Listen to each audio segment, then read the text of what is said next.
नमस्कार, news India देख रहे हैं आप और आपके साथ मैं हूं सुरभि तिवारी। देहरादून के सहस्त्रधारा में फटा बादल के फटने की वजह से सहस्त्रधारा में भारी तबाही का मंजर देखने को मिला है। कई दुकानों को नुकसान पहुंचाने की भी खबर है।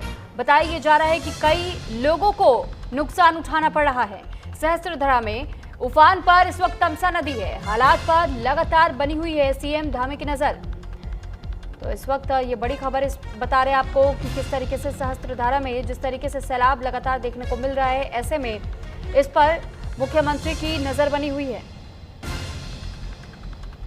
देहरादून के सहस्त्रधारा में बादल फटने की घटना सामने आई थी बीते कल और बादल फटने से सहस्त्रधारा में भारी तबाही देखने को मिल रही है। कई दुकानों को नुकसान पहुंचा है और साथ ही सहस्त्रधारा में उफान पर इस वक्त तमसा नदी चल रही है। हालात पर मुख्यमंत्री पुष्कर सिंह धामी नजर बनाए हुए हैं।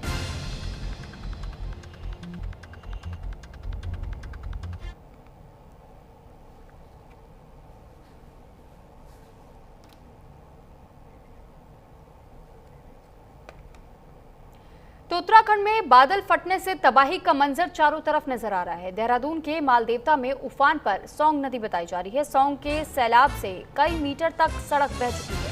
देहरादून मालदेवता में रास्ता भी बंद हो गया है और उत्तराखंड के पहाड़ों की गोद में बसा शांत मालदेवता और सहस्त्रधारा अचानक कुदरत के कहर से चीख उठा है। सहस्त्रधारा की वादियों में बारिश कहर बनकर के बरस रही है। बादल फटने की जब घटना सामने आई तो बताया गया कि सिर्फ पानी नहीं बरसा बल्कि ऊपर से आफत भी बरसी है। वहीं मालदेवता में सौंग नदी में भी अपने उफान पर है। इस वक्त नदी देहरादून मालदेवता और टिहरी जाने वाली रोड को बहा करके ले गई है। 10 से 15 साल में ऐसा पहली बार है जब सौंग नदी का इतना रौद्र रूप देखने को मिला हो। वहीं सहस्त्रधारा में एसडीआरएफ, एनडीआरएफ और लोक निर्माण विभाग की टीमें जेसीबी और अन्य आवश्यक उपकरणों के साथ राहत कार्य में जुटी हुई हैं। प्रारंभिक जानकारी के मुताबिक कुछ दुकानें बह चुके हैं। हालांकि अब तक किसी प्रकार की जनहानि की पुष्टि नहीं हुई है।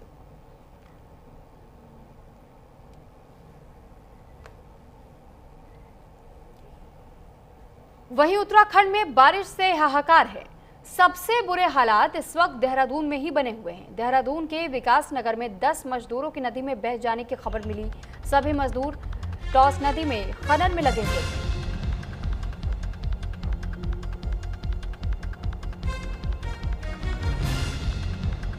फिलहाल ये जानकारी आपको दे दें कि कुछ मजदूरों के बहने की ये वीडियो भी सामने आई है। ये तस्वीर जरा आप देखिए किस तरीके से इस नदी की तेज धार में अचानक से ये लोग बह गए। तो उत्तराखंड में बादल फटने की वजह से तबाही का मंजर देखने को मिल रहा है। देहरादून के मालदेवता में उफान पर इस वक्त सौंग नदी चल रही है और सौंग के सैलाब की वजह से कई मीटर तक इस वक्त सड़क बहने की भी खबर है। देहरादून मालदेवता में रास्ता भी बंद बताया जा रहा है। उत्तराखंड के पहाड़ों की गोद में बसा शांत मालदेवता और सहस्त्रधारा अचानक से कुदरत की कहर से चीख उठा है।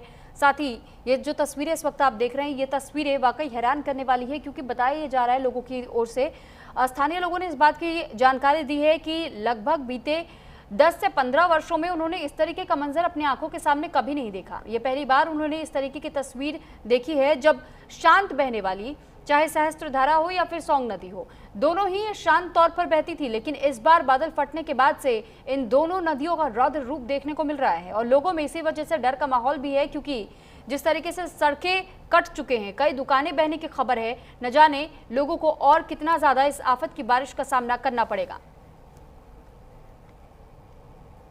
पीएम मोदी और अमित शाह ने सीएम धामी से फोन पर बातचीत की है। पीएम ने सहस्त्रधारा में बादल फटने की जानकारी ली। प्रधानमंत्री नरेंद्र मोदी और केंद्रीय गृह मंत्री अमित शाह ने आज उत्तराखंड के मुख्यमंत्री पुष्कर सिंह धामी से फोन पर बात करके प्रदेश में भारी बारिश से उत्पन्न स्थिति की विस्तृत जानकारी ली है। उन्होंने हर संभव सहायता का आश्वासन दिया और इस बात पर जोर दिया कि केंद्र सरकार संकट की इस घड़ी में उत्तराखंड के साथ पूरी तरह खड़ी है। मुख्यमंत्री धामी ने प्रधानमंत्री और गृह मंत्री का आभार व्यक्त करते हुए उन्होंने बताया कि प्रभावित क्षेत्रों में प्रशासनिक तंत्र पूरी तरीके से सक्रिय है और युद्ध स्तर पर बचाव और राहत अभियान चलाया जा रहा है।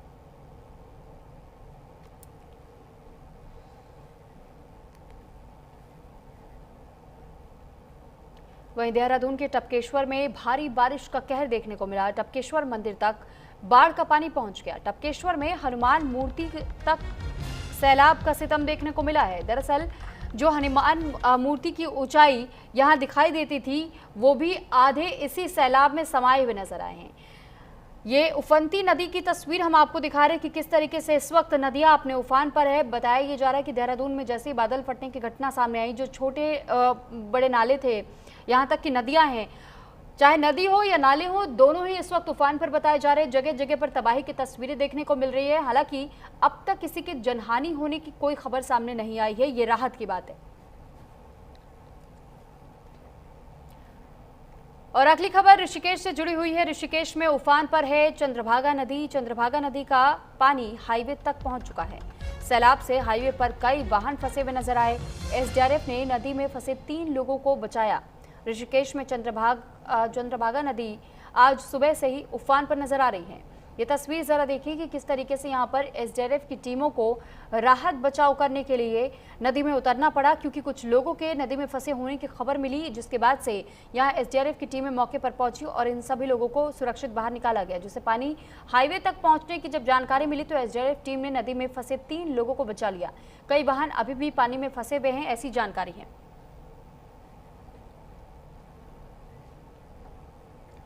तो उत्तर भारत में बारिश ने एक बार फिर से अपनी क्रूरता दिखाना शुरू कर दिया है। देहरादून के प्रसिद्ध पर्यटन स्थल सहस्त्रधारा में बादल फटने से भारी तबाही हुई। दुकानें बह गई, सड़कें लापता हो गई, मंदिर मलबे में दब गए और अब तक 2 लोग लापता भी बताए जा रहे हैं। आइए आपको दिखाते हैं वो तस्वीरें जो रोंगटे खड़े कर सकती हैं।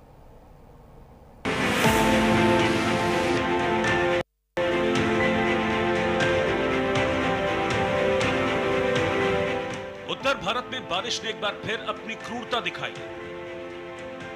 देहरादून के प्रसिद्ध पर्यटन स्थल सहस्त्रधारा में बादल फटने से भारी तबाही मच गई। दुकानें बह गईं, सड़कें लापता हो गईं, मंदिर मलबे में दब गया और अब तक 2 लोग लापता बताए जा रहे हैं। 15 सितंबर की रात सहस्त्रधारा में आसमान में बादल फटा और पहाड़ों से पानी की नहीं विनाश की धारा उतरी। रात भर की मूसलाधार बारिश से तमसा नदी बेकाबू हो गई। करलीगाड़ नाला के रास्ते में जो कुछ आया सब कुछ बहता चला गया। इस वक्त हम लोग काटलीगाड़ में मौजूद हैं। वो ये जगह है जहां पर बादल फटने की घटना सामने आई है। इसके साथ ही एक जगह और भी है जहां पर बादल फटने की घटना सामने आई थी। इस वक्त आप मेरे पीछे देख सकते हैं कि किस तरीके से जो है तबाही का मंजर यहाँ पर दिख रहा है। ये एक रिजॉर्ट है और रिजॉर्ट के क्या हालात हैं इस वक्त आप देख सकते हैं। और सामने अगर बात करें तो सामने पे जो है बादल फटने की जो पूरी घटना है वो हुई है और उसके बाद वहां से पानी का सैलाब आके दूसरे छोर पर टकराया और यहाँ पर एक घर में मलबा आने की भी आशंका है और उसमें यह भी आशंका जताई जा रही है कि कम से कम 3 से 4 लोग वहां पर मौजूद हैं। इसके अलावा अभी भी जगह जगह भूस्खलन जैसी परिस्थितियां हो रही हैं और इसी नदी की वजह से जो है सहस्त्रधारा में जो है पानी का वेग बढ़ा और इसके साथ ही साथ वहां से आगे जाने के बाद जो मालदेवता में रोड टूटी है उसमें कहीं ना कहीं एक बड़ा कारण ये भी हो सकता है और इसी नदी का पानी उसमें है। यहाँ पर साथ ही ये रिजॉर्ट का ऊपर का क्षेत्र है और ऊपर के क्षेत्र में आप देख सकते हैं कि जो यहाँ पर किसानों की फसलें थी वो यहाँ पर पूरी तरीके से तहस नहस हो चुकी है। आप पानी का अंदाजा लगा सकते हैं कि पानी का फ्लो कितना ऊपर रहा होगा। रिजॉर्ट बहुत ऊपर था और उसके बाद इस सड़क पर जो है पानी आया और उसके बाद जो है किसानों की फसलों को तबाही के मंजर में ले डूबा। टपकेश्वर महादेव मंदिर के परिसर में 2 फीट तक मलबा भर गया। फन वैली के पास हाईवे का पुल पानी में समा गया और देहरादून की आईटी पार्क के पास कारें खिलौने की तरह बहती दिखी। प्रशासन के मुताबिक लाखों का नुकसान हुआ है और 2 लोग लापता हैं। प्रशासन राहत और बचाव के काम में जुटा है, लेकिन चुनौती बड़ी है क्योंकि पहाड़ अब भी कांप रहे हैं। एसडीआरएफ, एनडीआरएफ और लोक निर्माण विभाग समन्वय में काम कर रहे हैं। सदी की अब तक की सबसे बड़ी त्रासदी यहाँ पर हुई है। 11 में भी यहाँ पर आपदा आई थी लेकिन इतना भगा दृश्य नहीं था। और आज मैं आके जो देख रहा हूँ, मैं दिल्ली में था, दिल्ली में वॉक के लिए निकल रहा था। जैसे ही 5:30 बजे मुझे नेहा का फोन आया, मैं तुरंत मीटिंग छोड़कर यहाँ के लिए चल दिया और मैं लोगों से बात करी। अभी कुछ कैजुअल्टीज भी हुई हैं। हमारी पूरी संवेदना उन परिजनों के साथ है और मेरा तो ये घर है, मेरे परिवार के लोग हैं, लेकिन पूरी सरकार मुख्यमंत्री से मेरी बात हुई है। पूरी सरकार इस संकट की घड़ी में आपदा प्रभावितों के साथ खड़ी है। अभी हमारी पूरी कोशिश है कि जो हमने एसडीआरएफ को दूसरी साइड से भेजा है, जो हमारे 26 लोग कालीगाड़ में फंसे हुए हैं, उनको वहाँ से निकालना हमारी प्राथमिकता है और उसके लिए हम हमारी एसडीआरएफ की टीम, एनडीआरएफ की टीम काम कर रही है। सहस्त्रधारा की ये त्रासदी सिर्फ एक प्राकृतिक घटना नहीं है, बल्कि चेतावनी है कि जब हम प्रकृति की सीमाओं को पार करते हैं, तब कुदरत अपना हिसाब खुद कर लेती है, अपनी जगह खुद ले लेती है। विगत 24 घंटे में देहरादून और आसपास के क्षेत्रों में बहुत अधिक बरसात हुई है। सहस्त्रधारा क्षेत्र में लगभग 264 मिलीमीटर तक बरसात हुई है। नरेंद्रनगर में लगभग 200 मिलीमीटर बरसात हुई है और कई स्थानों पर बहुत अधिक बरसात हुई है। उसको देखते हुए सब जगह राहत बचाव टीमें कार्य कर रही हैं। अकेले देहरादून और आसपास के क्षेत्रों में 20 जगह पे जलभराव या टूट की घटनाएं घटी हैं। राहत की बात यह है कि सब जगह टीमें काम कर रही हैं, सब जगह राहत बचाव कार्य किया जा रहा है। वर्तमान में कहीं भी चिंताजनक स्थिति नहीं है। सवाल सिर्फ मौसम का नहीं है, हमारी व्यवस्था, हमारी सोच और अवैध निर्माण का भी है। आने वाले दिनों में क्या ऐसे हादसे और बढ़ेंगे, ये इस वक्त सबसे बड़ा सवाल है। Bureau report, news India. तो देहरादून के मालदेवता क्षेत्र में कल देर रात सौंग नदी और उसकी सहायक नदियों में आए उफान ने भारी तबाही मचाई। करीब 70 मीटर सड़क वॉश आउट हो गई और कई पंचायतों का संपर्क भी टूट गया। एक रिपोर्ट आपको दिखाते हैं।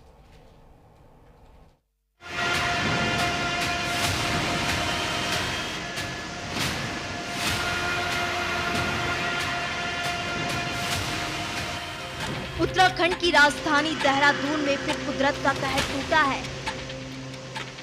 मालदेवता क्षेत्र में कल देर रात आई भीषण बाढ़ ने भारी तबाही मचाई। सौंग नदी और उसकी सहायक नदियों में आए उफान ने केसरवाला के आगे करीब 70 मीटर सड़क बहा दी। कई गांवों का संपर्क टूट गया है। चश्मदीदों के मुताबिक रात करीब 1 बजे जब बारिश अपने चरम पर थी, तभी अचानक नदी ने दिशा बदल ली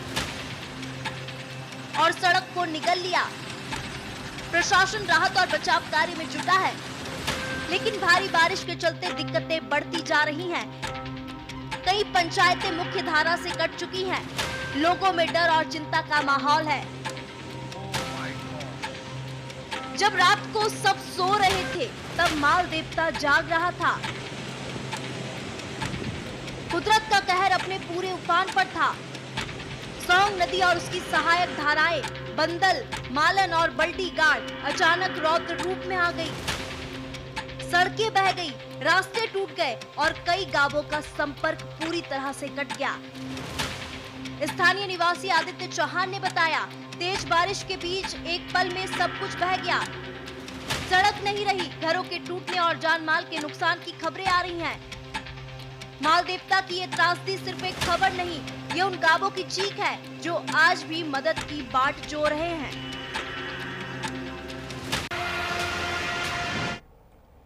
तो वहीं हिमाचल के मंडी में बाढ़ से तबाही, धर्मपुर के सोनखड़ में भयानक बाढ़ की तस्वीरें देखने को मिली है। बाढ़ से धर्मपुर बस अड्डे पर भी भारी तबाही का मंजर देखने को मिला। बस स्टैंड पर 17 बसें, 40 दुकानें जलमग्न हो गई। हादसे में कई लोगों के बहने की खबर है।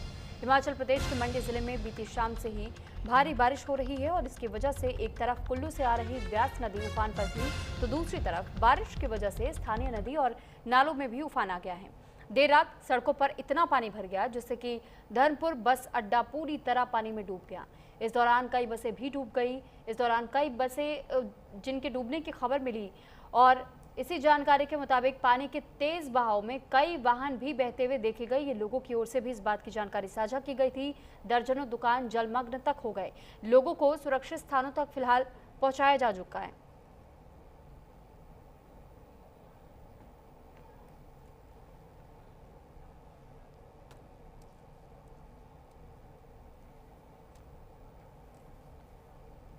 हिमाचल के शिमला में तबाही के मंजर देखने को मिल रहा है। बता दें कि आज की हुई तबाही में पूरा इलाका क्षतिग्रस्त हो चुका है।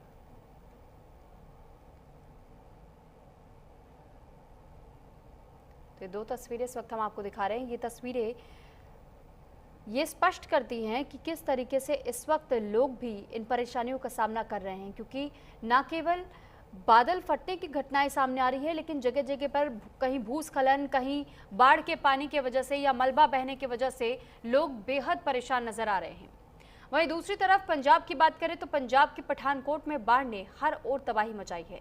छतें उजड़ गई हैं, घर बर्बाद हो चुके हैं और अब लोगों में सरकारी राहत को लेकर भी नाराजगी है। भोआ हल्के के चटकोली गांव के लोगों का ये आरोप है कि असली पीड़ितों को नजरअंदाज किया जा रहा है, जबकि जिनका कोई नुकसान नहीं हुआ उन्हें मदद दी जा रही है। गांव वालों ने सरपंच सहित आम आदमी पार्टी के नेताओं से जवाब मांगा और मांग की है जिनके घरों को असली नुकसान हुआ है उन्हें मुआवजा दिया जाए। राज्य सरकार का दावा है कि हर पीड़ित तक राहत पहुंचाई जा रही है, लेकिन जमीनी हकीकत कुछ और ही कह रही है। ਵਿੱਚ ਮੰਤਰੀ 2 ਵਾਰੀ ਆਇਆ, ਸਾਡੇ ਚਾਟਕਾਂ ਦੇ ਵਿੱਚ ਬਿਲਕੁਲ ਉਹਨਾਂ ਕੋਲ ਦਖਲਅੰਦਾਜ਼ੀ ਨਹੀਂ ਲਈ, ਕਿਸੇ ਦੀ ਖਬਰ ਨਹੀਂ ਲਈ ਹੈ। ਹੋਰ ਜਿਹੜੇ ਲੋਕਾਂ ਦਾ ਨੁਕਸਾਨ ਹੋਇਆ ਅਸੀਂ ਕਹਿੰਦੇ ਆ ਕਿ ਉਹਨਾਂ ਨੂੰ ਜੋ ਮੁਆਵਜ਼ਾ ਮਿਲਣਾ ਚਾਹੀਦਾ, ਜਿਨ੍ਹਾਂ ਦਾ ਨਹੀਂ ਆ ਉਹ ਨਹੀਂ ਮਿਲ ਸਕਦਾ। ਪਾਣੀ ਜ਼ਰੂਰ ਲੰਘਿਆ ਕੋਲੀਆਂ ਦੇ ਵਿੱਚੋਂ, ਕੋਲੀਆਂ 'ਚ ਨੁਕਸਾਨ ਨਹੀਂ ਕੋਈ ਹੋਇਆ। ਇਹਨਾਂ ਨੇ ਜਿਹੜੇ ਕਰਿੰਦੇ ਛੱਡੇ ਨਾ ਉਹਨੇ ਨਾ ਆਪਣੇ ਆਪਣੇ ਘਰਾਂ ਦਾ ਸਾਰਾ ਮੁਆਵਜ਼ਾ ਕਰਵਾਇਆ, ਸਾਰਿਆਂ ਦੀ ਦੇਖਭਾਲ ਕਰਾਈ ਆ। ਪਿੰਡ ਚਾਟਕਾਂ 'ਚ ਕੋਈ ਇੱਥੇ ਬੰਦਾ ਨਹੀਂ ਹੁੰਦਾ ਪਹੁੰਚਿਆ। ਸਾਡੇ ਮੰਤਰੀ 2 ਵਾਰੀ ਇੱਧਰ ਆਏ ਨਾ, ਸਾਡੇ ਮਕਾਨ ਦਾ ਕੋਈ ਹੱਲ ਨਹੀਂ ਹੋਇਆ, ਕੋਈ ਇੱਧਰ ਦਿਖਣ ਨਹੀਂ ਆਇਆ ਇੱਧਰ ਕੋਈ ਵੀ। ਅਸੀਂ ਗਰੀਬ ਬੰਦੇ ਦਿਹਾੜੀ ਲਾ ਕੇ ਗੁਜ਼ਾਰਾ ਕਰਨ ਦੇ ਆ। ਇੱਟ ਜਮ੍ਹਾਂ ਕੀਤੀਆਂ ਅਸੀਂ 100 50 ਕਰਕੇ ਇਹ ਮਕਾਨ ਤਿਆਰ ਕੀਤਾ, ਪਰ ਰਹਿਣ ਦਾ ਹੁਕਮ ਨਹੀਂ ਆਇਆ। ਫਲੱਡ ਪਿਆ ਤੇ ਮਕਾਨ ਸਾਡਾ ਡਿੱਗ ਗਿਆ। ਅਜੇ ਤੱਕ ਕੋਈ ਮੌਕਾ ਦਿਖਣ ਨਹੀਂ ਆਇਆ ਸਾਡਾ। ਜਦੋਂ ਦਾ ਫਲੱਡ 26 ਤਰੀਕ ਨੂੰ ਆਇਆ ਸੀ ਨਾ ਤੇ ਅੱਜ ਤੱਕ ਕੋਈ ਨਹੀਂ ਆਇਆ। ਨਹੀਂ ਆਏ ਮੰਤਰੀ ਸਾਹਿਬ ਨੇ। ਮੰਤਰੀ ਸਾਹਿਬ ਲੰਘਦੇ ਆਉਂਦੇ ਜਾਂਦੇ ਹਾਲ ਕਹਿੰਦੇ ਵੀ ਅਸੀਂ ਆਵਾਂਗੇ ਵਾਪਸੀ, ਮੁੜ ਕੇ ਆਏ ਵੀ ਨਹੀਂ ਜੀ। ਦੇਖਿਆ ਇਹ ਤੱਕ ਵੇਖਿਆ ਨਹੀਂ ਸਾਡੇ ਵੱਲ ਉਹਨਾਂ ਨੇ। ਘਰ ਟੋਏ ਪੈ ਗਏ, ਕੰਢਾਂ ਡਿੱਗ ਗਈਆਂ। ਮੰਤਰੀ ਸਾਹਿਬ ਕਹਿੰਦੇ ਅਸੀਂ ਆਉਂਦੀ ਮੁਖੀ ਆਵਾਂਗੇ, ਨਾ ਆਉਂਦੀ ਮੁਖੀ ਆਉਣ ਦੇ, ਨਾ ਕੋਈ ਸਾਨੂੰ ਰਾਸ਼ਨ ਨਾ ਕੋਈ ਕੱਖ। ਪਰ ਸਰਕਾਰ ਤੇ ਕਹਿ ਰਹੀ ਹੈ ਕਿ ਆਪਾਂ ਘਰ ਘਰ ਰਾਸ਼ਨ ਵੀ ਦੇਣ ਦੇ ਤੇ ਜਿਨ੍ਹਾਂ ਦਾ ਨੁਕਸਾਨ ਆ ਉਹਦੇ ਨੁਕਸਾਨ ਦੀ ਭਰਪਾਈ ਵੀ ਕਰ ਰਹੇ। ਔਰ ਸਾਡੇ ਪਿੰਡ ਵਿੱਚ ਮੰਤਰੀ 2 ਵਾਰੀ ਆਇਆ, ਸਾਡੇ ਚਾਟਕਾਂ ਦੇ ਵਿੱਚ ਬਿਲਕੁਲ ਉਹਨਾਂ ਕੋਲ ਦਖਲਅੰਦਾਜ਼ੀ ਨਹੀਂ ਲਈ, ਕਿਸੇ ਦੀ ਖਬਰ ਨਹੀਂ ਲਈ ਹੈ। ਹੋਰ ਜਿਹੜੇ ਲੋਕਾਂ ਦਾ ਨੁਕਸਾਨ ਹੋਇਆ ਅਸੀਂ ਕਹਿੰਦੇ ਆ ਕਿ ਉਹਨਾਂ ਨੂੰ ਜੋ ਮੁਆਵਜ਼ਾ ਮਿਲਣਾ ਚਾਹੀਦਾ, ਜਿਨ੍ਹਾਂ ਦਾ ਨਹੀਂ ਆ ਉਹ ਨਹੀਂ ਮਿਲ ਸਕਦਾ। ਪਾਣੀ ਜ਼ਰੂਰ ਲੰਘਿਆ ਕੋਲੀਆਂ ਦੇ ਵਿੱਚੋਂ, ਕੋਲੀਆਂ 'ਚ ਨੁਕਸਾਨ ਨਹੀਂ ਕੋਈ ਹੋਇਆ। ਇਹਨਾਂ ਨੇ ਜਿਹੜੇ ਕਰਿੰਦੇ ਛੱਡੇ ਨਾ ਉਹਨੇ ਨਾ ਆਪਣੇ ਆਪਣੇ ਘਰਾਂ ਦਾ ਸਾਰਾ ਮੁਆਵਜ਼ਾ ਕਰਵਾਇਆ, ਸਾਰਿਆਂ ਦੀ ਦੇਖਭਾਲ ਕਰਾਈ ਆ। ਪਿੰਡ ਚਾਟਕਾਂ 'ਚ ਕੋਈ ਇੱਥੇ ਬੰਦਾ ਨਹੀਂ ਹੁੰਦਾ ਪਹੁੰਚਿਆ। ਜਿੱਥੇ ਤੁਸੀਂ ਖੜੇ ਹੋ ਇਸ ਵੇਲੇ, ਪਿੱਛੇ ਤੁਹਾਡੇ ਇੱਕ ਮਕਾਨ ਡਿੱਗਿਆ, ਕਿਆ ਇਹਨਾਂ ਨੂੰ ਜ਼ਰੂਰਤ ਨਹੀਂ ਹੈਗੀ? नहीं सब तो वहीं देश भर में कल